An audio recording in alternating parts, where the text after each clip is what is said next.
বিভিন্ন রকম মানুষ নিয়ে গড়ে উঠেছে সমাজ। এ সমাজের কেউ সকালে আবার কেউ রাত জেগে কাজ করতে পছন্দ করেন। অনেকে আবার সকালে দেরি করে ঘুম থেকে ওঠাকে বদ অভ্যাস বলে মনে করেন। তবে এবার এক গবেষণা বলছে ভিন্ন কথা। গবেষণায় দেখা গেছে যারা রাত জেগে কাজ করেন তাদের মেধা প্রখর হয়, তবে দিনের বেলা যারা কাজ করেন তাদের মেধাও যে কম প্রখর তা নয়। মূলত ক্রোনোটাইপ মানুষের কাজের উপর প্রভাব ফেলে। এএনসি নিউজের এক প্রতিবেদনে এ তথ্য জানানো হয়েছে। এতে বলা হয়েছে ক্রোনোটাইপ আপনার জ্ঞানের দক্ষতাকে প্রভাবিত করতে পারে। সাধারণত যারা রাত জেগে কাজ করেন তাদের ভোরে উঠে কাজ করার চেয়ে গবেষণায় এগিয়ে রয়েছেন বলে জানা গেছে। যুক্তরাজ্য ভিত্তিক বিএমজে পাবলিক হেলথ জার্নালে প্রকাশিত এক গবেষণায় এমন তথ্য উঠে এসেছে। গবেষণাটি 26,000 লোকের উপর করা হয়েছে। তারা সকলেই বেশ কয়েকটি পরীক্ষা সম্পন্ন করেছেন। গবেষণার মূল উদ্দেশ্য ছিল ঘুমের সময়কাল, ধরন এবং বিভিন্ন অবস্থা কিভাবে মানসিক তীক্ষ্ণতা এবং সামগ্রিক জ্ঞানের ক্ষমতাকে প্রভাবিত করে তা খুঁজে বের করা।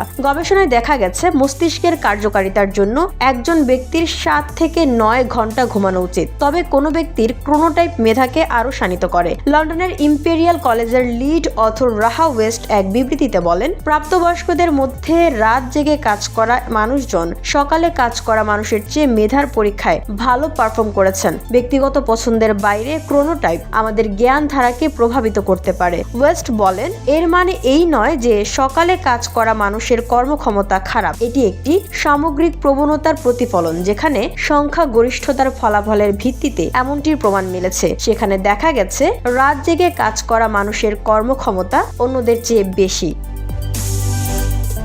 VOD Bangla news desk.